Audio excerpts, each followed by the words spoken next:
सहज ही अद्भुत और अनूप समाधि धारण करके बंधु अरे जीवन का करे सुधार। मरण तो एक समय का कार्य, मरण का कैसे करे सुधार।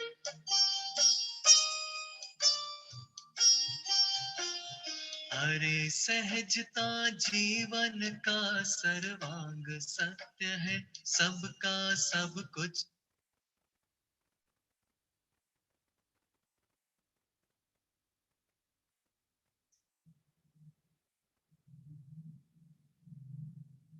कुछ निश्चित है, यह महासत्य है। सबका सब कुछ सहज स्वयं से ही होता है, अधिक कहे क्या सब स्वकाल में ही होता है। सभी सहज ही परिणमे अपने क्रम अनुसार, परिवर्तन संभव नहीं, करो सहज स्वीकार।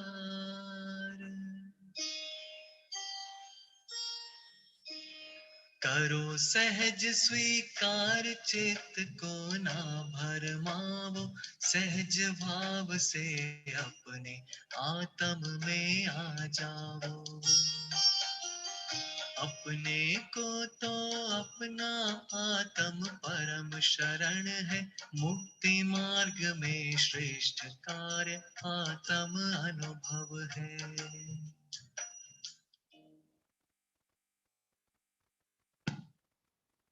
बड़ी समस्या है कि राग से भेद विज्ञान।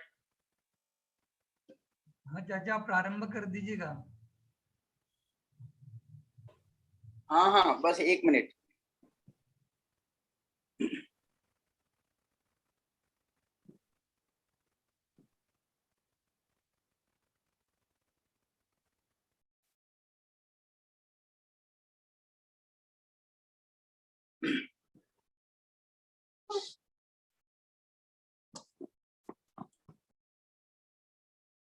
नमो अर्हन्ताणं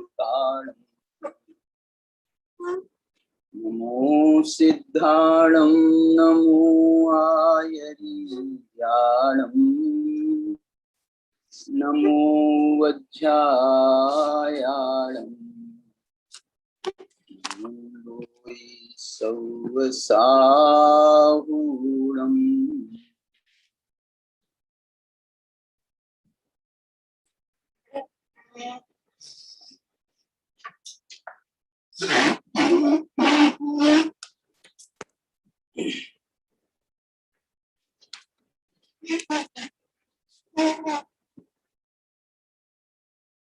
अभिवन्द्यून शिरसा अपुन भव कारणं महावीरम्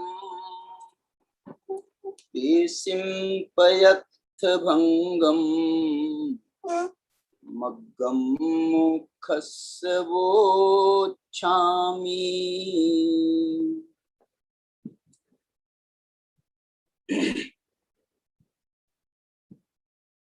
पंचास्तिकाय संग्रह के आधार पर मोक्ष मार्ग की चर्चा और विशेष रूप से निश्चय मोक्ष मार्ग की चर्चा यहाँ 158 और 159 गाथा में की गई है।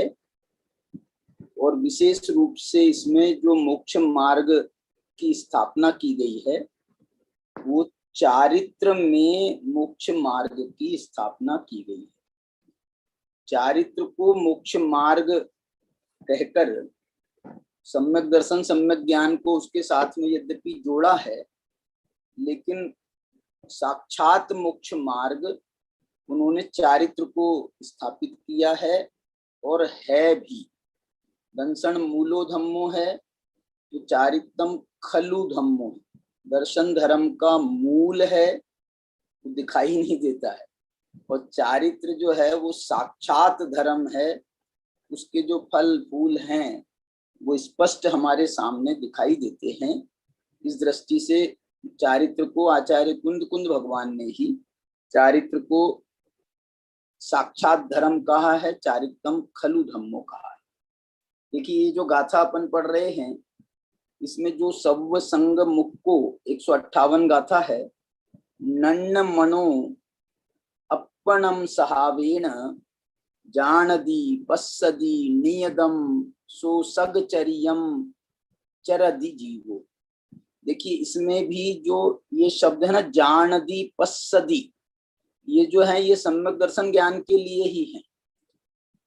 ये जानना देखना आत्मा का स्वभाव भी है और स्वभाव के साथ में मोक्ष मार्ग वो निकालना। जैसे नाचार्य की टीका, जैसे नाचार्य पेज नंबर 282 जैसे नाचार्य की टीका वो निकाल लीजिए। तो इसमें अपन जो है कल अपन ने सर्व संग से मुक्त की चर्चा की थी। अब इसके आज अपने को अनन्य मन की चर्चा करनी है। बड़ा सुंदर विश्लेषण यहाँ पर जैसे नाचार्य ने अपनी तात्पर्यवृत्ति टीका में किया है। 282 नंबर का पेज है, इसमें हम यहाँ पढ़ रहे हैं। मैं ये इसको एक बार फिर से आपको रिपीट करता हूँ जो इन्होंने लिखा है, जो सब संग मुक्को के लिए इन्होंने व्याख्यान किया है। बस बस बस बस बस नहीं, और पहले 158 282 देखिए इसमें सामान्य से तो अर्थ क्या किया उन्होंने, जो सर्व संग से मुक्त है। अब सर्व संग से मुक्त में आप देखना आचार्य को जो है ना टीका जब लिखते हैं, विस्तार करते हैं, तो उनको एक शब्द का कोई सहारा मिलना चाहिए। बस उसके बाद में तो अंदर में तो उनके पूरा तत्व ज्ञान बैठा ही हुआ है। तो वो बस उस एक शब्द के सहारे से उसके क्या व्याख्या करते हैं। आप एक एक शब्द की व्याख्या यहाँ जैसे नाचार्य पद खंडना रूप व्याख्यान है ना इनका, तो एक एक शब्द की व्याख्या करते हैं। सर्व माने क्या किया इन्होंने बताओ, सामने आपके स्क्रीन पर भी है।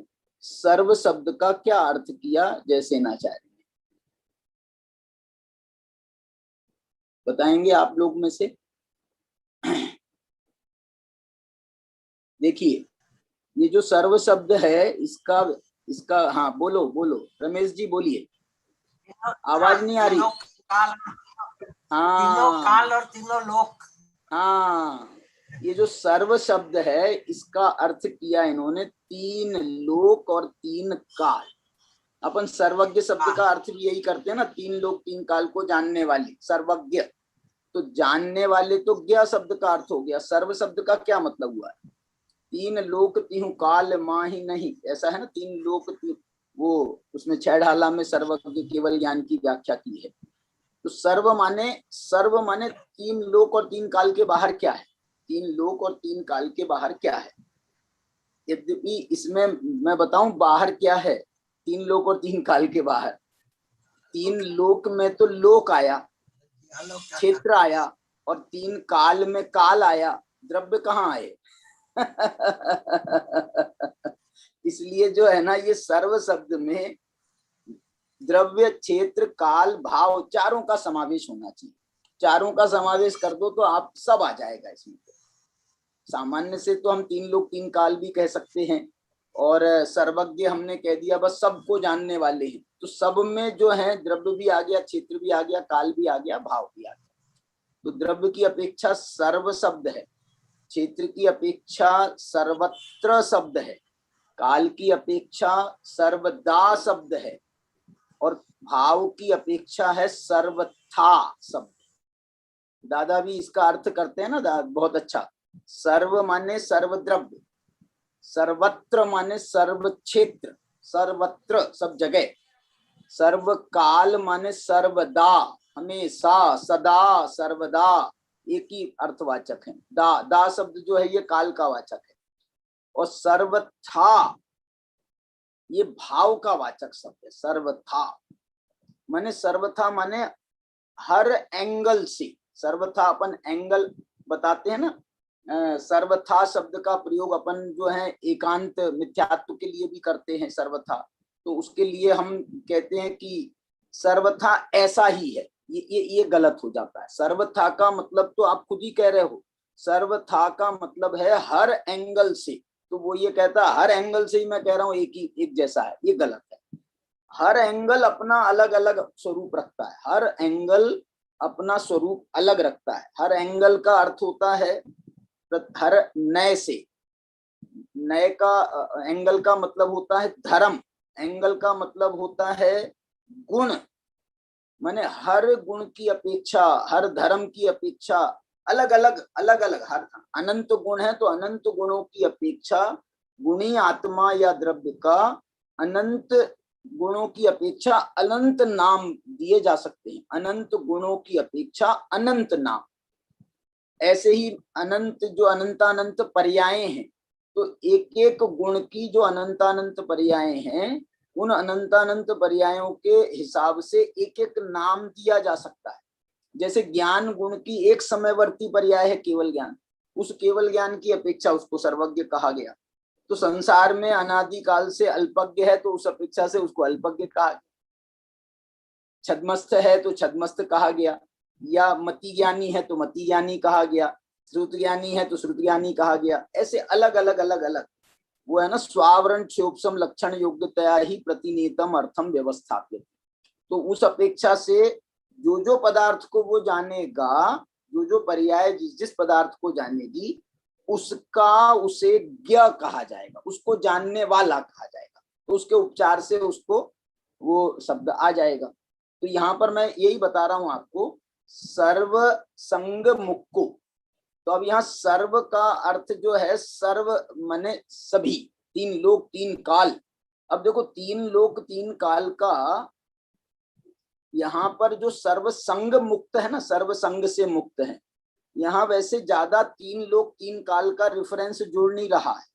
तीन लोक के संग और तीन काल के संग से मुक्त है क्या, तो आप देखो इसको ऐसा डायरेक्ट तो नहीं जुड़ेगा आपको, लेकिन यदि इसको जोड़ने जाएं हम, तो जोड़ने जाएं माने उन्होंने जो अपनी निर्लिप्ति, अलिप्त भाव, निर्लिप्त भाव प्रकट किया है, वो वर्तमान के परिग्रह से ही प्रकट नहीं किया है।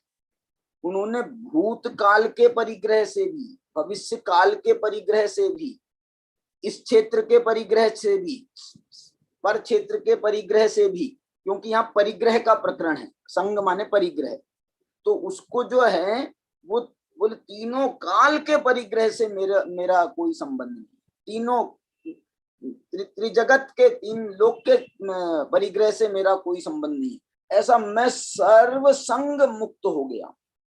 आप देखो ये जो भाव की विशुद्धि का लेवल है, आप इसमें उसकी कल्पना करिए कि भावों की जो विशुद्धि है वो सिर्फ वर्तमान के परिग्रह से मुक्त करने से नहीं होती। यदि आप पुराने परिग्रह से जुड़े हैं तो आप जुड़े हो, आप परिग्रह से मुक्त नहीं हुए। वर्तमान के परिग्रह से मुक्त होने के बाद भी, बोलो ना, अपन लोक में ऐसा ही कहते हैं ना कि भैया तुमको जो है पुराना भी छोड़ना पड़ेगा। वो जो ब्रह्मचर्य के प्रसंग में विशेष रूप से उसके अतिचार आदि में ये कहा जाता है ना, पूर्व रतानुस्मरण। तो ये जो पूर्व रत का अनुस्मरण है ये ब्रह्मचर्य में है। तो पूर्व पहनानुसरण, पूर्व वस्त्र का संग, पूर्व वस्त्र का संग। अरे वो वाली एक मेरे पास में शर्ट थी भाई साहब रमेश जी, मेरे पास में एक शर्ट थी, मैंने उसको बहुत पहना, वो बिल्कुल जर्जर हो गई तो भी मेरे से छूटी नहीं। मेरे को वो जो है उससे इतना मोह था, मोह क्या था ऐसा कहते हैं ना अपन लोक में। और घर वाले कहें अरे यार 10 साल हो गए इस शर्ट को, कब तक धोगे इसको, अब तो फेंक दो इसको, दूसरों को दे दो, बच्चों गरीबों को दे दो, बेचारे उनको कुछ मिल जाएगा कपड़े पहनने को, तुम्हारे कपड़े उतर जाएंगे उनको कुछ पहनने को मिल जाएगा, लेकिन हमसे जो है नहीं छूटता। तो ये जो है ना, ये संग से मुक्त होना, ये बहुत बड़ी जो है ये भावों की विशुद्धि कहलाएगी। जैसे 47 शक्तियों में गुरुदेव भी इस बात को बहुत उल्लेख करते थे, वो है ना त्यागोपादान शून्यत्व शक्ति। त्यागोपादान शून्यत्व शक्ति माने आचार्य ये कहते हैं कि मैंने किसी का ग्रहण करने का मैंने त्याग कर दिया है, मैंने ग्रहण करने का त्याग कर दिया है, ग्रहण करने का त्याग कर दिया है। बोले तूने ग्रहण करने का त्याग किया है, लेकिन त्याग करने का ग्रहण रख लिया है। क्या बोला? ग्रहण करने का तो त्याग कर दिया है, लेकिन त्याग करने का ग्रहण रख लिया है। मैंने त्याग तेरे सर पे सवार हो गया है, मैंने छोड़ दिया, तेरे थे कब? मैंने ये उसका मर्म क्या है, वो पदार्थ पर पदार्थ तेरे थे ही कब? हाँ, क्या बता रहे रमेश जी? ठीक है, ठीक है। तो ये बताना मैं चाह रहा हूं कि ये पदार्थ मेरे होते ही कब हैं, जो हम उनको जो है ग्रहण करें और उसके बाद हम उसको त्याग करके एहसान जताएं कि देखो मैंने छोड़ दिया, मैंने सब छोड़ दिया, मैंने सब छोड़ दिया। अरे तू ग्रहण करना यदि उसका मानता है, देखना मैं खराब शब्द का प्रयोग कर रहा हूं, यदि हम उसके ग्रहण करने को स्वीकार करते हैं तो पहले तो बनते हैं हम चोर, पहले तो हम उसको ग्रहण करने वाले चोर बन जाते हैं और बाद में उसको त्याग करके बड़े साहूकार बन जाते हैं। पहले तो उसको ग्रहण करके चोर बन जाते, मैंने चोरी का माल खरीदते हो पहले तो, और उसके बाद में जो है ये बताते हो कि देखो साहब मैंने पकड़वा दिया, मैंने चोर को पकड़वा दिया, मैंने चोर को पकड़वा दिया। अरे तू सालों से उसका माल खरीद रहा है, तूने अभी एक बार वो चोर पकड़ में आया तो उसका जरा सा डिक्लेयर कर रहा है, तूने कितना कितना चोरी करी है। भूतकाल की चोरियों को याद करो, और यदि यही लक्षण रहे तो भविष्य काल में भी तेरे से ये छूटेगी नहीं चोरी की वृत्ति। इसलिए त्यागोपादान शून्यत्व शक्ति में त्याग को समझना उतना कठिन नहीं है, ग्रहण को समझना कठिन है, ग्रहण को समझना कठिन। और ग्रहण समझ में आ जाए तो मैंने ग्रहण किया ही नहीं, गुरुदेव कहते हैं इसी का नाम है त्याग। क्या बोला? मैंने किसी पदार्थ का आज तक ग्रहण किया ही नहीं, इसी का नाम है त्याग, इसी का नाम है त्याग। बोलो। तो देखो ग्रहण का भी त्याग हो गया और त्याग का भी त्याग हो गया, त्याग का भी त्याग हो गया। बड़ा बड़ा मार्मिक प्रस्तुतिकरण है ये। चलिए, तो ये 3 लोग 3 काल की बात हुई। अब देखना, मैं ये कहना चाहता हूं बड़ी सूक्ष्मता में जाओ, आप बड़ी सूक्ष्मता में जाओ। ये सर्व संग से मुक्त होने में आपने काया से त्याग किया है, वचन से तो नहीं रख लिया, वचन से भी त्याग किया है, मन में तो उसके विकल्प नहीं चल रहे। ये मन वचन काय ये जो शामिल किया जाता है, अपन जो 108 प्रकार से पापों का त्याग करते हैं ना, उसमें मन वचन काय कहते हैं, कृतकारित अनुमोदना कहते हैं, संभ्रम समारंभ आरंभ कहते हैं, क्रोध मान माया लोभ, ये 4 का मल्टीप्लीकेशन करते हैं ना, 3 3 या 9 या 27 और चौके 108।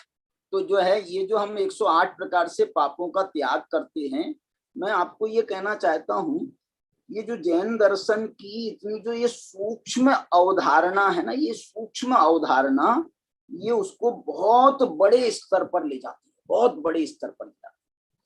अभी हम जो एक चर्चा चल रही थी वहां पर स्त्री अभिषेक वगैरह के संबंध में, तो जो 84 क्या बोलते हैं ना उसको 18,000 शील के दोष माने, 18,000 शील के दोष माने। वो 18,000 जो शील के दोष हैं उसमें अपन अलग अलग एंगल लेते हैं, मन संबंधी कितने हैं, मन वचन काया संबंधी अलग अलग करें तो ये 18,000 में मन संबंधी 6,000 बनेंगे, वचन संबंधी 6,000 बनेंगे, काया संबंधी 6,000 भेद बनेंगे, 6,000 भेद। और क्रोध मान माया लोभ के हिसाब से देखेंगे तो क्रोध संबंधी 4,500 बनेंगे, अकेले क्रोध संबंधी, मान संबंधी 4,500, माया संबंधी 4,500, माने एक एक को पकड़ेंगे तो। अब जब लेकिन एक दूसरे के साथ में जोड़ देते हैं ना, तो जोड़ने के बाद में फिर ये इनकी संख्या कम कम होती जाती है एक दूसरे से मिक्स करने पर। यदि अलग अलग देखेंगे तो कृतकारित अनुमोदना संबंधी 6,000 बैठेंगे, मन वचन काय संबंधी 6,000 बैठेंगे। और इसके जो बैठते हैं ना, अपने क्या बताया मैंने आपको, क्रोध मान माया लोभ संबंधी ये 4,500 बैठेंगे। एक और उसमें विशेषता है जो 18,000 शील के दोष माने हैं, उसमें 5 इंद्रिय और मन संबंधी, तो 5 इंद्रिय मन संबंधी ये कुल हो गए 6, तो ये 6 के 18,000 में 3-3 हजार भंग बनेंगे। 3-3 हजार भंग एक एक इंद्री का बनेगा। स्पर्शन इंद्री के 3,000 दोष होते हैं। क्या बोला? अरे बाप रे, 18,000 शील के दोष का जब त्याग करोगे तो स्पर्शन इंद्री संबंधी जो शील के दोष हैं वो 3,000 हैं। रसना इंद्री संबंधी 3,000, घ्राण इंद्री संबंधी 3,000, चक्षु इंद्री संबंधी 3,000, कर्ण इंद्री संबंधी 3,000, मन संबंधी 3,000। ये इस अपेक्षा से इंद्रिय और मन के अवलंबन की अपेक्षा से, वो मन वचन काय के अवलंबन की अपेक्षा से वो अलग हैं। 6,000 मन के 6,000 बन रहे थे, यहाँ पर इस अपेक्षा से 3,000 बन रहे हैं। तो ऐसे मैं कहना ये चाहता हूं आपको, ये बहुत इसकी डेप्थ है, डेप्थ माने आचार्य ये बताते हैं कि आपको जैसे सामान्य परिग्रह का आपने त्याग किया है। चलो हम आपकी परीक्षा लेते हैं। सामान्य से आप कहते हो हमने परिग्रह का त्याग कर दिया, सर्व संग मुक्त। लेकिन अब हम आपकी जब परीक्षा लेंगे तो उस परीक्षा में आपके सामान्य किसे कहते हैं मालूम? सामान्य उसे कहते हैं जो सर्व विशेषों में व्याप्त हो। सामान्य उसे कहते हैं जो सर्व विशेषों में व्याप्त हो। तो अब यदि आप कह रहे हो हमने सामान्य का त्याग किया, ये बहुत बड़ा त्याग है। सामान्य का त्याग बहुत बड़ा त्याग है। विशेषों का त्याग उतना बड़ा त्याग नहीं है। विशेषों का त्याग उतना बड़ा त्याग नहीं है। मेरे को एक बात बताओ, सामान्य की बात कर रहा हूं मैं। कोई ये कहता है मैंने अभक्ष्य भक्षण का त्याग किया। क्या बोला? मैंने अभक्ष्य भक्षण का त्याग किया। मैं ऐसा कोई त्याग करता है उससे ये पूछता हूं तुमने समझ लिया अभक्ष्य भक्षण माने क्या होता है? अभक्ष्य माने क्या होता है तुमको समझ लिया तुमने? अभक्ष्य माने मेरे को लगता नहीं है तुमने यदि अभक्ष्य भक्षण का त्याग किया है तो तुम जो है ना मुनि बने बिना अभक्ष्य भक्षण का त्याग कर सकते हो। और बल्कि जो और हमारी जो प्रतिमाएं की व्यवस्थाएं देखें हम, तो वो प्रतिमाओं की व्यवस्था में भी अभक्ष्य भक्षण में अकेला आलू प्याज नहीं आता है। अभक्ष्य भक्षण में मध्यमास मधु ही नहीं आता है। अभक्ष्य भक्षण में वो जो आपका और बहुत आप चरणान योग में पढ़ो, आपको जो है उसका बहुत डिटेल मिलेगा। बहुत श्रावकाचारों में बहुत डिटेल मिलेगा। तुम बोलो छोड़ा है क्या? वो कल्पना बेन का अपन कभी कभी सुनते हैं, बोले मैं ये नहीं खाती, मैं ये नहीं खाती, मैं ये नहीं खाती। बोले क्यों नहीं खाती हैं? बोले अभक्ष्य है, हम तो खाते हैं। मैंने बोला हम तो खाते हैं, अब तुम खाओ, तुमको खाना है तो मैं स्थूल रूप से तो हम भी अभक्ष्य का त्यागी है ना, हम भी स्थूल। तो देखो अभक्ष्य के त्यागी नहीं हुए हम। क्यों? क्योंकि हमने एक विशेषण जोड़ दिया है उसमें। क्या विशेषण जोड़ दिया? स्थूल रूप से अभक्ष्य के त्यागी हैं। स्थूल रूप से अभक्ष्य का त्याग करना माने आप सूक्ष्म अभक्ष्य के भक्षण करता हो, आपने सूक्ष्म अभक्ष्य नहीं छोड़ा। और इतना सूक्ष्म अभक्ष्य जो है, बहुत सूक्ष्मता में जाएंगे ना, इतना तो मैं बोल रहा हूँ कल्पना बेन का भी नहीं छूटा। क्यों? एक बात समझना, क्योंकि इसमें बहुत बहुत अनेक प्रकार बन जाते हैं, अनेक प्रकार बन जाते हैं। इसलिए जो है ना, तुम ये मत बोलो साहब मैं तो ब्रह्मचर्य ले रहा हूँ, मैं ब्रह्मचर्य ले रहा हूँ। गुरुदेव के पास में कोई जाता था ब्रह्मचर्य लेने के लिए तो गुरुदेव समझते थे, फिर भी उसको उत्साह करने के लिए उसको एकदम से मना भी नहीं करते थे, लेकिन वो एक रास्ता निकालते थे। और पंच कल्याणकों में भी जब वो ब्रह्मचर्य व्रत दिलाते थे तो उसमें वो उनका रास्ता ये था कि वो स्पष्ट बोलते थे देते समय कि मैं काय से ब्रह्मचर्य का पालन करूंगा, काय से ब्रह्मचर्य का दोष नहीं लगाऊंगा। क्योंकि वचन का ठिकाना नहीं है, मन का ठिकाना नहीं है। मन वचन का ठिकाना क्यों नहीं है? अरे हमारे तो अभी सम्यक्त्व का ठिकाना सम्यक्त्व का ठिकाना नहीं है। तो हम जो है ना मन संबंधी कैसे बच सकते हैं? मन संबंधी अब्रह्म से कैसे बच सकते हैं? सम्यक्त्व का ठिकाना नहीं है। चारित्र तो बहुत ऊंची चीज है, आगे की चीज है, लेकिन फिर भी उत्साह भंग ना हो उसके लिए हम स्थूल रूप से ऐसे ऐसे अनेक शब्द बोल करके गुरुदेव उनको दिलाते थे और ये कहते थे कि भैया हम आपको इतना दिला रहे हैं, लेकिन फिर भी तुम पूरी कोशिश करना कि मैं मन से भी पालन करूं, वचन से भी पालन करूं, वस्तु के स्वरूप को समझो, तत्व ज्ञान करो, तत्व ज्ञान पूर्वक ये सब चीज को समझोगे तो सब अच्छा हो जाएगा, सब अच्छा हो जाएगा, माने सब सही हो जाएगा। लेकिन आप हमको जो है ये तो एक प्रकार से ब्रह्मचर्य दिलाते थे गुरुदेव, उनको तो उसमें उद्देश्य ये था कि तुम थोड़ा निवृत्ति लोगे, थोड़ा निवृत्ति पथ पर चलोगे, क्योंकि तुम्हारा आडंबर ही ज्यादा नहीं होगा। तुमने ब्रह्मचर्य ले लिया, यदि शादी के पहले ही ब्रह्मचर्य ले लिया तो अब तो शादी ही नहीं करोगे तुम। शादी के बाद भी ब्रह्मचर्य लिया जाता है, लेकिन शादी के पहले ले लिया तो शादी ही नहीं करोगे। शादी नहीं करोगे तो मैं बोलो बताओ कितना बड़ा जंजाल हमारा कम हो जाता है, कितना बड़ा जंजाल कम हो जाता है। ऐसे ही जिसने शादी के बाद भी लिया है उसका भी जंजाल कम होता है। बहुत सब बातों का असर फर्क तो उसका जो लाभ है वो लाभ तो है ही ना। मैं ये कहता हूं जब आपने यदि ब्रह्मचर्य ले लिया या आप हैं हमारे संयम ने जैसे अभी विचार बना रहा है वो, तो वो जो है ना अब वो मेरे को इतना कमाने की ही क्या जरूरत है, मेरे को लगना तो है नहीं। मतलब हम जो है ना मालूम क्यों कमाते हैं, एक बार की बात है कि बोले हम तो इसलिए कमाते हैं, यदि कमाएंगे नहीं तो फिर दान कैसे देंगे कमाएंगे नहीं तो दान कैसे, माने तुम दान देने के लिए कमाते हो, माने वही हो गया ना, चोर पहले बनो और बाद में साहूकार बनो, पहले कीचड़ लिपटाओ अपने ऊपर और बाद में फिर नहाने के लिए जाओ। ऐसे ही तुम जो है पहले कमाओगे, पाप करोगे आरंभ करके, और उसके बाद में बोले हम दान करके हमने देखो हमने सारे पाप धो दिए। ये ऐसे नहीं होता है, ऐसे नहीं होता है।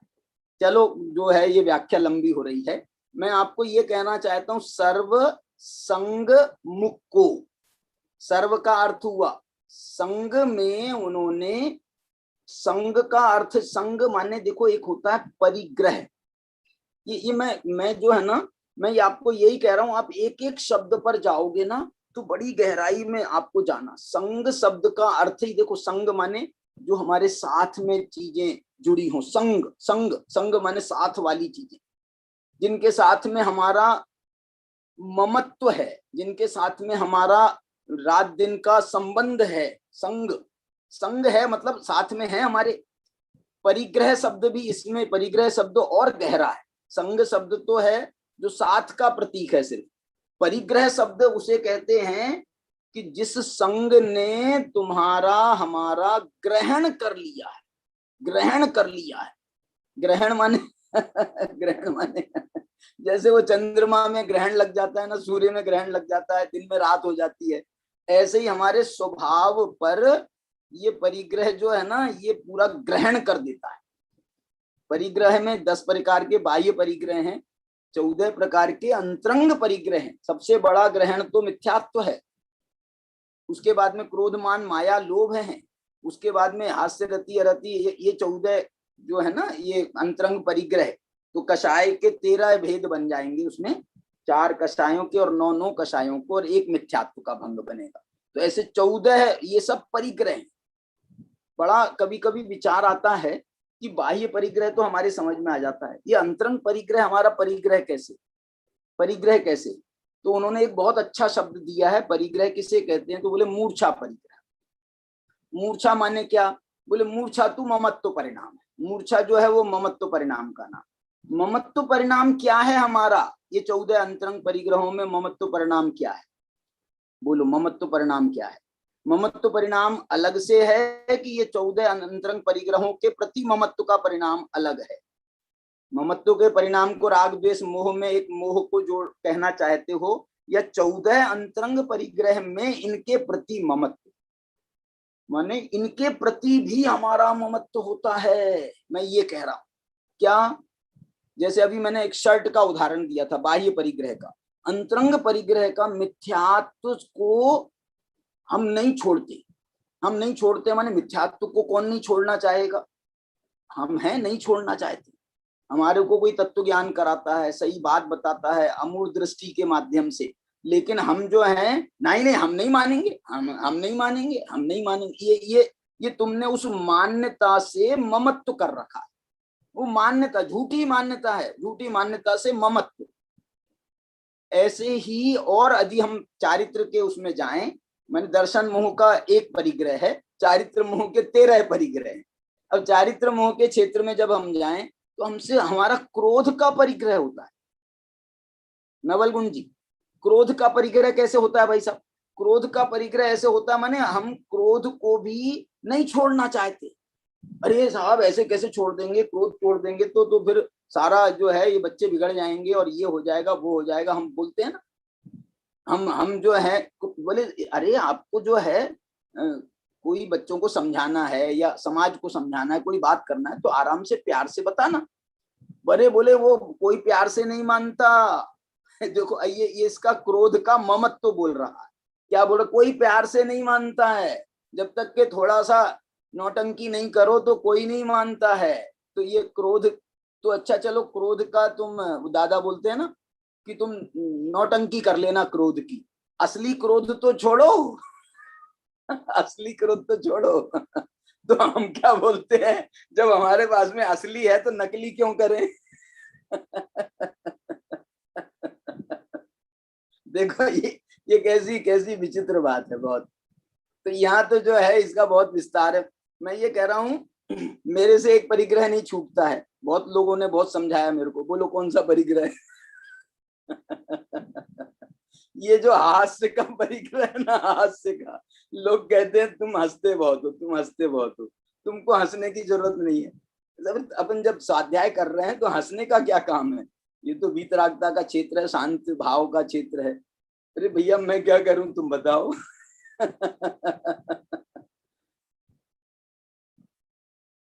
मतलब देखो ये जो है परिग्रह है, छूटता नहीं। कई लोगों से रोना नहीं छूटता है, कई लोगों से हंसना नहीं छूटता है, कई लोगों से ये वेद की कषाएं नहीं छूटती है ना, स्त्री वेद पुरुष वेद नपुंसक वेद से हम कैसे जकड़े रहते हैं, नहीं छूटता हमसे। ऐसे ही वो और भी है, शोक भय जुगुप्सा। भय से भय कहाँ छूटता है, बोलो भय कहाँ छूटता है? जुगुप्सा नहीं छूटती है। हमको जो है चीजों में हमने ऐसी घृणा भर रखी है चीजों के प्रति, तो हमको वो घृणा नहीं छूटती है। अरे मेरे को ये सामने, मेरे सामने मत लाया करो, मेरे सामने मत लाया करो, मैं नहीं देख सकता, मैं नहीं।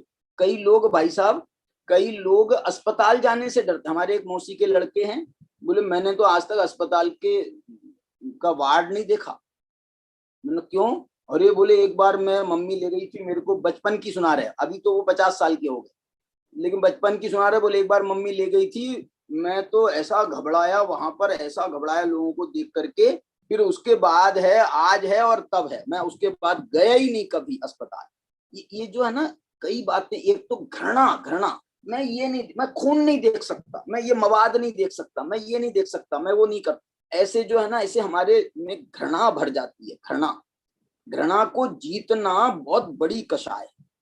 9वें गुणस्थान तक जाती है जुगुप्सा। 9वें गुणस्थान तक जाती है जुगुप्सा। ऐसी जो है ये सब कषायों के बारे में अपन ने थोड़ी चर्चा करी। तो ये मन वचन काय और ये कृतकारित अनुमोदना भी बहुत बड़ा एक ये संघ का फैक्टर। कृतकारित अनुमोदना, हम करना छोड़ सकते हैं, करना छोड़ देते हैं, कराना नहीं छोड़ते। बोले भैया मैं तो कर नहीं सकता, बोले मैं नहीं कर सकता। बोले तुम क्यों नहीं कर सकते भाई साहब? बोले नहीं मैंने तो त्याग कर रखा है। तो तूने कराने का त्याग नहीं किया है, जो हमसे करवा रहा है। और जो दूसरे कर रहे हैं तुम उसकी अनुमोदना भी नहीं कर सकते यदि तुमने सच्चा व्रत लिया है। ये सर्व संग से मुक्त यदि हुए हो। इसलिए मैं बताऊं आपको, एक बहुत बढ़िया मार्ग बता रहा हूं मैं। देखो विशेषताएं तो इतनी हैं, 18,000 शील के भेद बता दिए, और 18,000 पे ही नहीं रुके आदमी आचार्य, उनने 84,000 बताए हैं। 84,000 पर 1-2 शून्य और लगाओ, 84 लाख बताए। 84 लाख दोष बताए हैं, 84 लाख। अब ये तुम कहां तक जाओगे, कहां तक जाओगे? तो इसलिए जो है ये अध्यात्म ग्रंथों ने इसका इतना सुंदर मार्ग हमको बताया है कि सांप भी मर जाएगा और लाठी भी नहीं टूटेगी। माने आपके सारे दोषों का निराकरण हो जाएगा और आपका अतीन्द्रिय आनंद आएगा आपको। बोले वो क्या उपाय है, बताओ बताओ बताओ बताओ। बोले वो क्या उपाय है?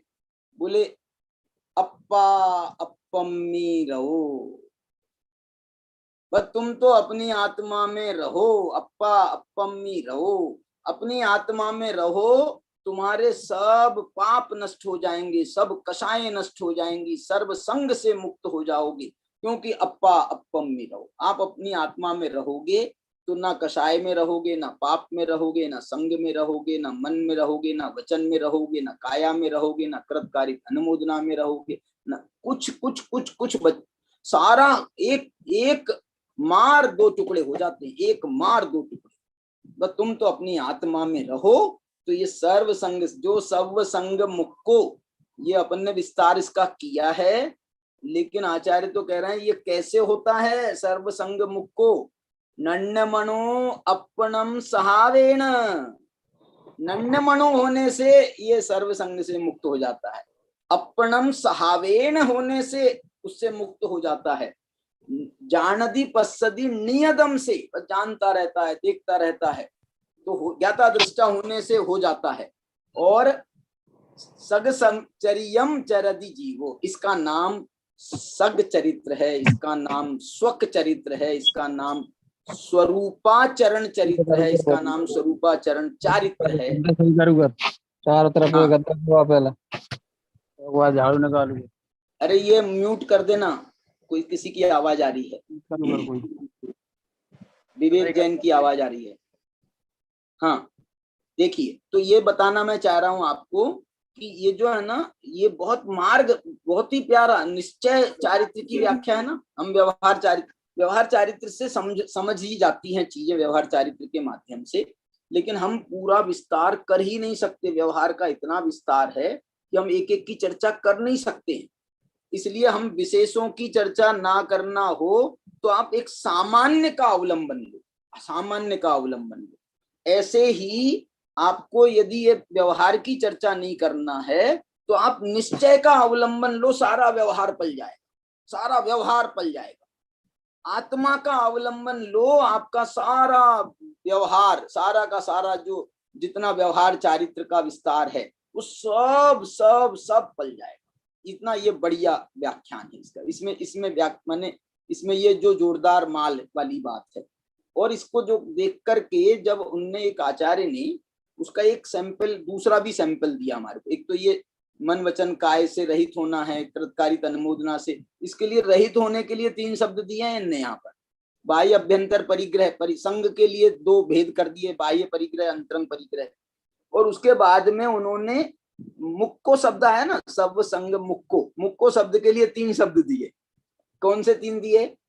मुक्को माने रहित, मुक्को माने शून्य। क्या बात, मुक्त होना बहुत बड़ी बात। मुक्त हो गए ना हमारे सिद्ध भगवान, मुक्त हो गए। मुक्त हो गए माने वो पूरे संसार से शून्य हो गए, सारे संसार से शून्य हो गए, शरीर से शून्य हो गए, द्रव्य कर्म नो कर्म भाव कर्म से शून्य हो गए, माने कुछ विकार से सर्वथा शून्य हो गए। ये शून्य शब्द जो है बहुत बड़ा, शून्य शब्द का बड़ा पावर है। क्या बोला? शून्य शब्द का बड़ा पावर है। क्या बड़ा पावर है बताओ? अच्छा उदाहरण दे सकते हो? आपके पास में कोई बहुत बड़ी संख्या हो, बड़ी से बड़ी आप ले आओ मेरे पास में, कोई बड़ी से बड़ी संख्या ले आओ, लाख करोड़ अरब खरब, वो क्या क्या है उनके नाम मेरे को नहीं मालूम। उसमें मैं क्या करूंगा, उसमें मल्टीप्लाई करूंगा शून्य से।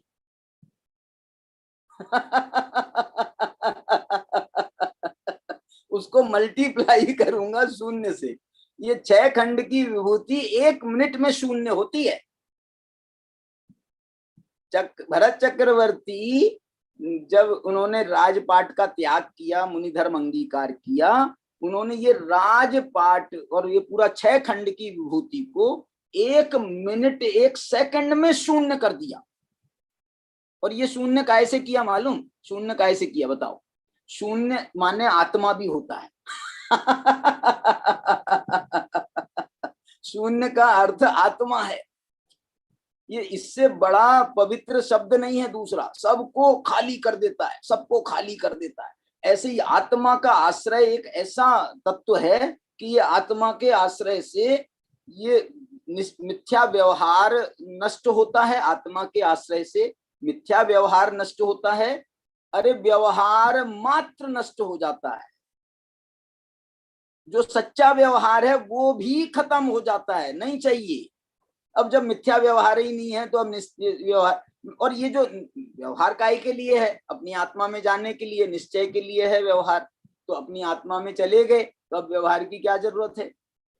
ऐसे ऐसे बड़ा बड़ा शून्य शब्द जो है बड़ा मार्मिक है। वहां 47 नयों में एक शून्य नय है और एक अशून्य नय है, और ये दोनों नय आत्मा को बता रहे हैं। शून्य नय से आत्मा शून्य है और अशून्य नय से आत्मा अशून्य है, माने शून्य नहीं है। कभी शून्य नहीं होता आत्मा, कभी शून्य नहीं होता। सिद्धालय में भी पहुंच जाए तो भी शून्य नहीं होता। क्यों? क्योंकि सिद्धालय में भी भगवान अपने अनंत गुणों को लेकर के गए हैं, अतीन्द्रिय आनंद को लेकर के गए हैं, अनंत चतुष्टय को लेकर के गए हैं। उससे कहाँ शून्य हुए? उससे कहाँ खाली हुए? फिर काय से शून्य हुए हैं? तो ये शून्य नय और अशून्य नय में भी ये यही व्याख्या है। पर द्रव्य से आत्मा सदा काल शून्य है, शून्य नय कहता है। और अशून्य नय ये कहता है आत्मा अपने द्रव्य गुण पर्याय से, अपने द्रव्य क्षेत्र काल भाव से, अपने अनंत गुणों से कभी शून्य नहीं होता है। ये अशून्य नय, अशून्य नय जो है वो स्वद्रव्य क्षेत्र काल भाव को बताने वाला है, अस्थि को बताने वाला है। शून्य नय जो है वो नास्ति को बताने वाला है, पर द्रव्य की नास्ति और स्वद्रव्य की अस्थि को बताने से वो जो है अस्तित्व को बताने वाला। शून्य कहां से हो गया? आत्मा अपने अस्तित्व में रहता है सदा काल, शून्य कैसे हो गया? तो बोले अपने अस्तित्व से तो शून्य नहीं हुआ, लेकिन पर के अस्तित्व से, तो पर के अस्तित्व से शून्य हुआ क्या नहीं हुआ? है क्या नहीं है? तो पर के अस्तित्व से शून्य होने के कारण जो नास्तित्व गुण है, नास्तित्व भी तो आत्मा का गुण है ना, धर्म है, तो वो नास्तित्व की अपेक्षा से आत्मा शून्य है। नास्तित्व कहो या शून्य कहो एक ही बात है। तो इस अपेक्षा से यहाँ पर ये शून्य, और ये शून्य शब्द जो है इन्होंने अकेले हिंदी में अनुवाद में नहीं रखा है, मूल में जयसेनाचार्य ने ये तीनों शब्द दिए हैं। मुक्त का अर्थ दिया है मुक्तः, रहितः, शून्योपि, शून्य है। और देखो शून्य होते हुए भी, देखो ऐसा लिख रहे हैं, शून्य होते हुए भी का क्या मतलब है? शून्य होते हुए भी का मतलब है कि तुमको जो है ना ये कॉम्प्लेक्स ना हो जाए हीनता का, और हमारे पास तो कुछ ही नहीं, हमारे पास तो कुछ नहीं, हमारे पास तो कुछ नहीं। भी शब्द ये लगा करके ये बता रहे हैं आत्मा परद्रव्य से, बाह्य परिग्रह से, अंतरंग बहिरंग परिग्रह से शून्य होने पर भी निसंग परमात्मा की भावना से उत्पन्न सुंदर स्यंदी परमानंद एक लक्षण सुख सुधारस के आस्वाद से पूर्ण भरे हुए, वो शून्य कह रहे थे और अब कह रहे कलश भर गया है। शून्य है आत्मा, तो ये शून्य कलश है या भरा हुआ कलश? बोले शून्य हुआ है इसलिए ये भरा है, शून्य है इसलिए पूर्ण भरे हुए कलश के समान संपूर्ण आत्म प्रदेशों में भरितावस्थ है। देखो ये मैं ये कहता हूं, हमको जो है ना आनंद, आनंद से भरना है ना, अपनी आत्मा को आनंद से भरना है। तो इसको आनंद से भरने के लिए जो कचरा इसके अंदर भरा है पहले का, उसको बाहर निकालना पड़ेगा कि नहीं पड़ेगा? बाहर निकालना पड़ेगा कि नहीं पड़ेगा? भाई आत्मा है, अब उसमें या तो आप तुम परद्रव्य का कचरा भर के रख लो अथवा अपने अनंत गुणों को देख लो। लेकिन एक क्या होता है मालूम, जब ये कचरा अलग होता है ना, कचरा अलग होता है, तो उसका जो स्वभाव है वो उभर के दिखने लगता है। ये जो कचरा रहता है तो स्वभाव गौण हो जाता है। देखो एक उदाहरण देता हूं मैं आपको। एक पानी से भरा हुआ बढ़िया बहुत स्वच्छ निर्मल पानी से भरा हुआ कलश है। कलश, ये कलश का उदाहरण है। तो वो पानी से स्वच्छ निर्मल जल से, बिल्कुल गंगा जल से भरा हुआ, वो जो असली गंगा जल है उससे, ये वाला आज का गंगा जल नहीं, तो जो वो गंगा जल से पवित्र भरा हुआ है। अब देखना, मैं आपको एक उदाहरण क्या देना चाह रहा हूं।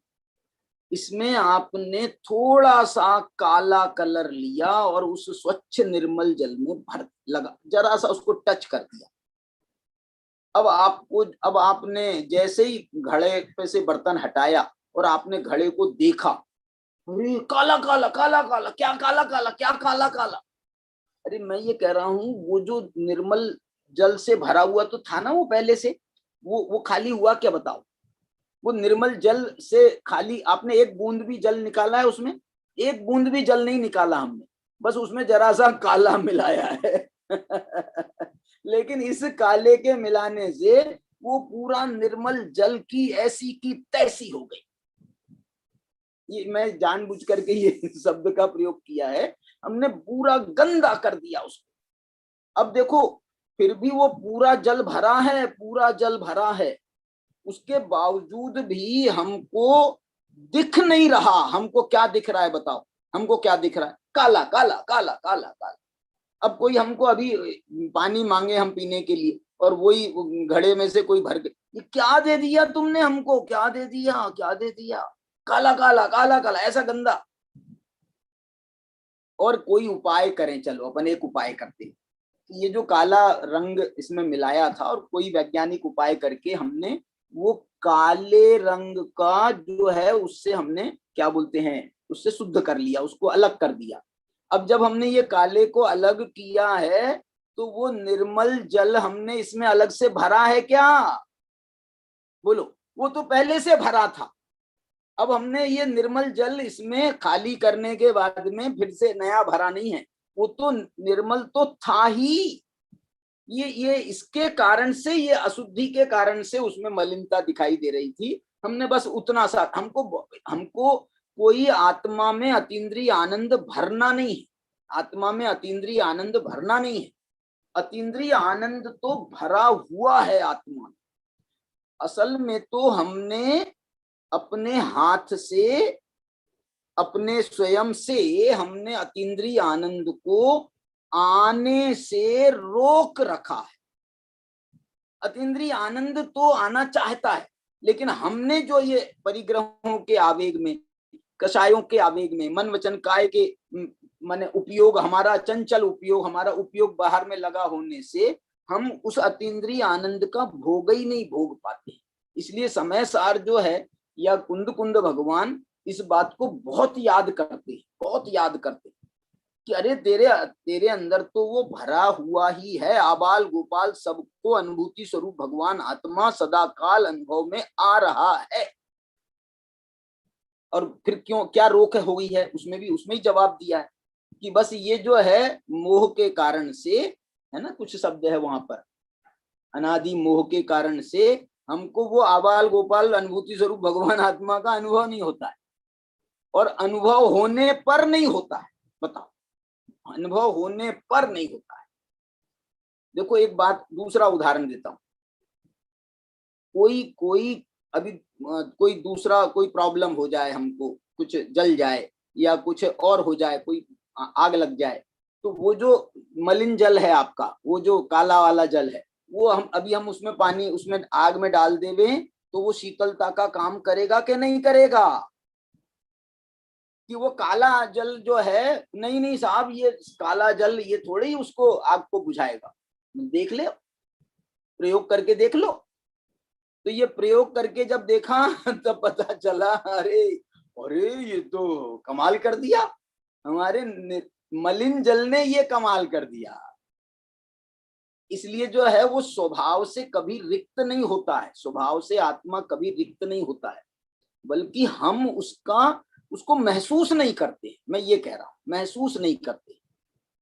मैं एक दूसरा उदाहरण अपन देते हैं, जैसे हमारा बच्चा है या कोई परिवार के सदस्य हैं, उसके मुंह से आज कोई अपशब्द निकल गए, वो पत्नी है, बच्चा है, वो हमको बहुत चाहते हैं, बहुत हमको चाहते हैं, उदाहरण मेरे को पुष्ट नहीं करना है, वो बहुत चाहते हैं, लेकिन आज किसी अपराध से कहो या किसी आवेश में आकर के उनसे कोई अपशब्द निकल गए। अब जो है ना, हम भी इतने मूर्ख होते हैं कि हम वो पूरी जिंदगी भर का जो उनका प्रेम है, प्रीति है, हमारे प्रति सद्व्यवहार है, वो हम पूरा भूल गए। तुमने हमको गाली दी, तुमने हमको गाली, तुमने हमको अपशब्द कहे, तुमने हमको ये कहा, तुमने हमको ये कहा, ये तुम बताओ बताओ बताओ बताओ, वो सब खत्म हो गया। ऐसे ही आत्मा का कुछ खत्म नहीं होता है। आत्मा का जो अनंत गुणों का परिवार, वो एक गीत है ना, अनंत गुण परिवार हमारा, है ना, सबसे न्यारा अनंत गुण परिवार हमारा। ये अनंत गुणों का परिवार हमारे से कभी छूटता ही नहीं। ये बड़ा इसका मार्मिक प्रसंग है इसमें। चलिए इसको देखो, मैं ये बताता हूं, ये इसमें इतने प्यारे भाव हैं। निसंग परमात्मा की भावना से उत्पन्न। मैं एक बात बोल रहा हूं, एक बार ये निसंग परमात्मा की भावना करके तो देखें हम। ये निसंग परमात्मा माने हम अपना अवलोकन, हम जैसे सिद्ध भगवान है, साक्षात विराजमान है, ऐसे सिद्ध समान सदा पद मेरो, ऐसे सिद्ध भगवान के समान मैं अपनी आत्मा निसंग परमात्मा। निसंग परमात्मा माने ये निसंग परमात्मा सिद्ध भगवान की बात नहीं कर रही, ये निसंग परमात्मा जो मेरा स्वभाव है, द्रव्य कर्म नो कर्म भाव कर्म से रहित जैसे सिद्ध भगवान है, ऐसा ही मेरा स्वभाव है। तो उसकी निसंगता की भावना को, ये निसंग परमात्मा की जो अवस्था है, या निसंग परमात्मा जो मेरा स्वरूप है, उसका एक बार अनुभव करके तो देखो। बाद में तुम भले ही जो है तुमको जो करना हो करना, हम तो कह रहे बस 1 मिनट के लिए, 1 सेकंड के लिए तुम उस निसंग परमात्मा की भावना करके तो देखो, उसको महसूस करके तो देखो। नहीं तुम जो है रोज उसमें बार बार उसकी तरफ तुम आने का प्रयत्न करोगे, नहीं करोगे तो नाम बदल देना। जैसे लपकी गाय गुलेंदा खाए और बार बार महुआ पे आए, ऐसे ये जो है ना, एक बार का आत्मा का अनुभव वो ऐसा बांध लेता है आत्मा को कि फिर इसको मुक्ति पहुंचा करके ही रहता है, मुक्ति पहुंचा करके ही रहता है। मैंने वो बांध नहीं लेता है, हम बंध जाते हैं। हम बोलते हैं अरे यार ऐसा अतीन्द्रिय आनंद है इस आत्मा में, तो मैं अपनी आत्मा की ही भावना क्यों नहीं करूं। ऐसा इसमें सुंदर प्रसंग किया है। और एक साथ में कह रहे इसको आप महसूस करो, सुंदर आनंद स्यंदी, सुंदर आनंद से सराबोर आत्मा, सुंदर आनंद के रथ पर सवार आत्मा, आनंद के रथ पर। जैसे हम कभी बहुत पहुंच जाए ना कहीं, अपन सिनेमा वगैरह में देखते हैं ना कि वो चले गए साहब बहुत बर्फ के उसमें या कश्मीर की वादियों में, और वहां पर आनंद के रथ पर सवार होकर के वो जो हैं वो भ्रमण कर रहे हैं और आनंद ले रहे हैं। एक कौन सा मेरे को एक बहुत अच्छा गीत है, पुराना, बहुत पुराना गीत है, उसको याद करना चाह रहा हूं मैं यहाँ पर। सुहाना सफर है ये मौसम हसी। ये देखो ना, कह रहे हैं खुद, सुंदर आनंद स्यंदी परमानंद एक लक्षण सुख सुधारस के आस्वाद से पूर्ण भरे हुए कलश के समान है क्या नहीं। सुहाना सफर है ये मौसम, क्या है, सुहाना सफर है ये मौसम हसी। हमें डर है ये कि खो न जाए कहीं। हमको डर है कि ये जो हमारा सुहाना सफर है, सुहाना आनंद आ रहा है, मौसम इतना सुंदर मौसम बना हुआ है, ये कहीं खो ना जाए, खो ना जाए। हम जैसे अभी आनंद लेने गए ना, वहां तीर्थ यात्रा करने गए संवेद शिखर, तो हम वापस वो अपने गए हैं, अपने क्या नाम, सुमत प्रकाश जी, वो आने का नाम ही नहीं ले रहे। आनंद का नाम ही नहीं ले रहे। अरे बोले यार जी काय के लिए रहे, आनंद के लिए जी रहे हैं, और यहाँ पर इतना आनंद आ रहा है, काय को आएंगे तुम्हारे पास में? मतलब यार बहुत दिन से आए नहीं हो, नागपुर आ जाओ। बोले नहीं, अब जब आएंगे यहाँ से, जब निकलेंगे ना भट्टी में घुसेंगे, तब तुम्हारे यहाँ भी आएंगे। लेकिन अभी आनंद आ रहा है तो हम क्यों छोड़ें इसको, ऐसा ये जो है। और देखो आनंद की आप कल्पना आचार्य की देखो, कल्पना नहीं कह रहा हूं, वस्तु स्वरूप है ही, कि वो ये कह रहे हैं जब ये अतीन्द्रिय आनंद आता है, ये आपका विषयानंद तो जो है ये प्रादेशिक होता है। मालूम प्रादेशिक का मतलब क्या है? आप मुंह से कोई रसगुल्ला खाओगे तो बस यही आनंद आए, आंख से कोई चीज अच्छी सुंदर चीज देखोगे तो आंखों को तृप्ति मिलेगी, कान से कर्ण इंद्री से आप कोई अच्छा बढ़िया मैंने आपको गाना सुनाया तो आपको कारण इंद्री का ये ऐसी तृप्ति होती है। लेकिन ये जो अतीन्द्रिय आनंद की तृप्ति है, अतीन्द्रिय है ना, अतीन्द्रिय, तो वो आनंद की जो तृप्ति है वो संपूर्ण आत्म प्रदेशों से उत्पन्न होती है। संपूर्ण आत्म प्रदेशों से, संपूर्ण आत्म प्रदेशों में भरितावस्थ है। माने वो आप ये कहना चाह रहे हैं कि ये सब जगह से इसमें इसका भरा है, इसमें सब जगह से भरा है, सब भरितावस्थ और संपूर्ण आत्म प्रदेशों से इसका जो आनंद है बहुत ही परम पवित्र और अतीन्द्रिय आनंद जो है, ये इस आनंद की अवस्था का नाम है स्वचारित्र। इस आनंद की अवस्था का नाम है स्वचारित्र। और किस विशेषता वाला है? तो जो उसमें अनन्य मन का आनंद है, उसमें जो और काय का आनंद है, जानदी पश्यति नियदम का आनंद है, और जो है अपनम सहावेन, अपनी आत्मा का स्वभाव से उत्पन्न जो आनंद है, उसकी और बहुत विशेषता है। अपन जो है कल वाला ही विषय अपना आज भी चला है, लेकिन बहुत आनंददायी जो है ये प्रसंग है, प्रकरण है। इसकी चर्चा अपन और आगे कल भी जारी रखेंगे। अनन्य मन की बड़ी प्यारी चर्चा इसमें आएगी। हाँ जी डॉक्टर साहब विमल जी बोलिए। जय जिनेन्द्र साहब, मैं ये कह रहा था छेडाला में हाँ स्वचारित्र और स्वरूपाचारण चारित्र की एक अच्छा सुंदर सा छंद है, बराबर सुनाइए। जहाँ प्रमाण न निक्षेप को उद्योत अनुभव में दिखे, दृढ़ ज्ञान सुख बल में सदा नहीं, आन भाव मोक बिके, मैं साध्य साधक मैं अबाधक, कर्म अरुफल तसफलन से, चित पिंड चंड अखंड सुगुण करंड च्युत पनिकलन। ये जो शब्द है ना, ये जो शब्द है ये बड़ा बड़ा मार्मिक है। चित पिंड चंड अखंड सुगुण करंड च्युत पनिकलन थे। जी बहुत ये इसी से सुंदर है। बहुत बहुत सुंदर, बहुत सुंदर, आनंद आ गया, आनंद आ गया। बहुत सुंदर भाई साहब, बहुत सुंदर। चलिए हाँ जी, और कुछ कोई कहना चाहता हो तो अवश्य कहें, नहीं तो हमारे सुदर्शन जी तो आज की कथा को थोड़ा संक्षेप में बताएंगे। बोलिए साहब सुदर्शन जी। मोक्ष मार्ग प्रकाशक की संभावित रूपरेखा पर एक सार्थक प्रयास और आज के प्रवचन पर हमारा एक सारांश बताने का लघु प्रयास ये है। आज 159वीं गाथा की चर्चा चली। वास्तव में आचार्य भी इसमें बहुत रम गए हैं और चाचा भी करीबन 7 दिन से 1 तारीख से कंटिन्यू हमारा निश्चय चारित्र का प्रकरण चल रहा है और चाचा भी इसमें बहुत रम गए। इसमें निश्चय मोक्ष मार्ग की चर्चा चल रही है और निश्चय मोक्ष मार्ग के अंतर्गत आचार्य ने चारित्र की चर्चा की है। चारित्र, क्योंकि चारित्रम खलु धम्मो, साक्षात चारित्र को ही आचार्य ने मोक्ष मार्ग कहा है। आज एक शब्द आया सौव, उस शब्द पर बहुत लंबी व्याख्या हमारी चली और आचार्य का ऐसा है कि आचार्य को एक शब्द मिल जाता है तो आचार्य उसमें तत्व ज्ञान भर देते हैं और आचार्य उसमें घुल मिल जाते हैं।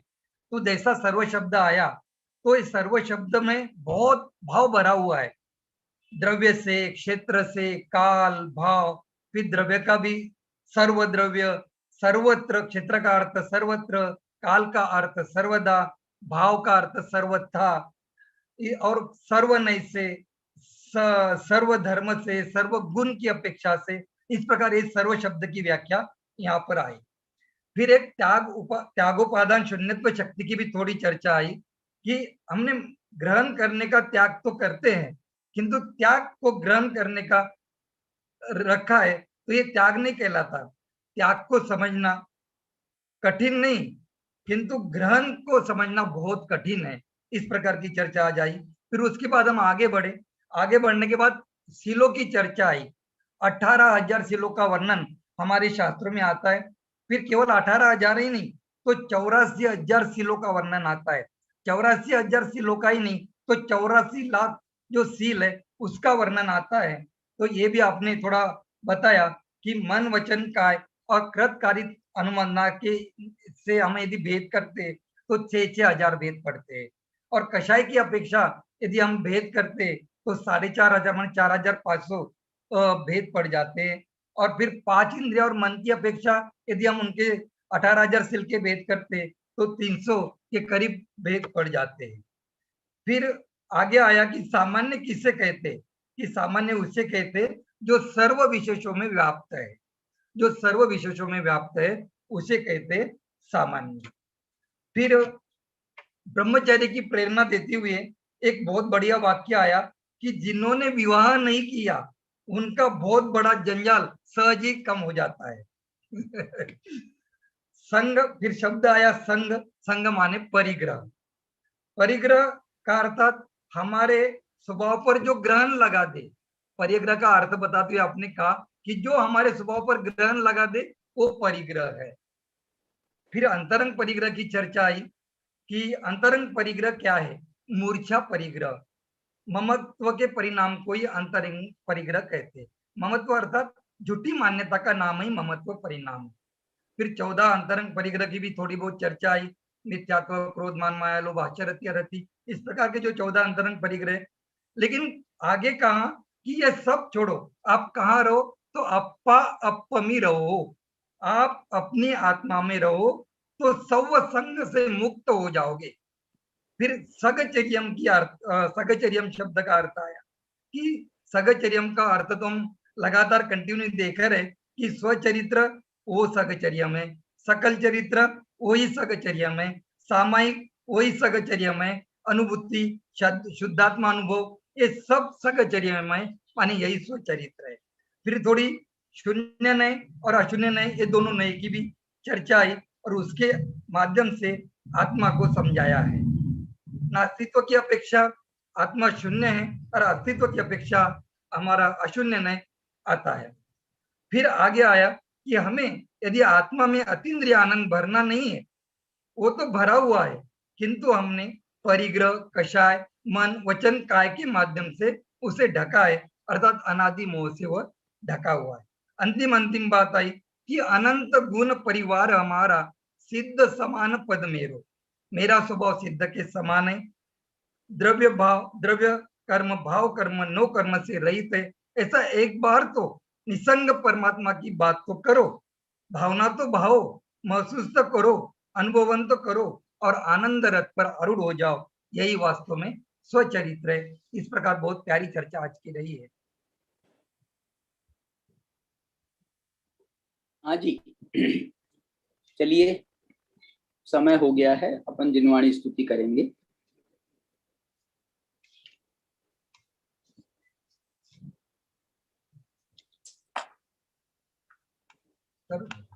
हाँ जी,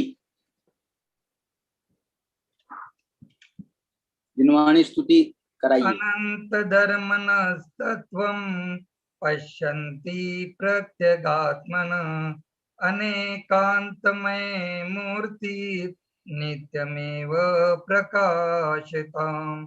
जिनवाणी के ज्ञान से सूझे लोकालोक, सोवानी मस्तक नमो सदा देत हूँ दो। 3 बार नमो कर मन।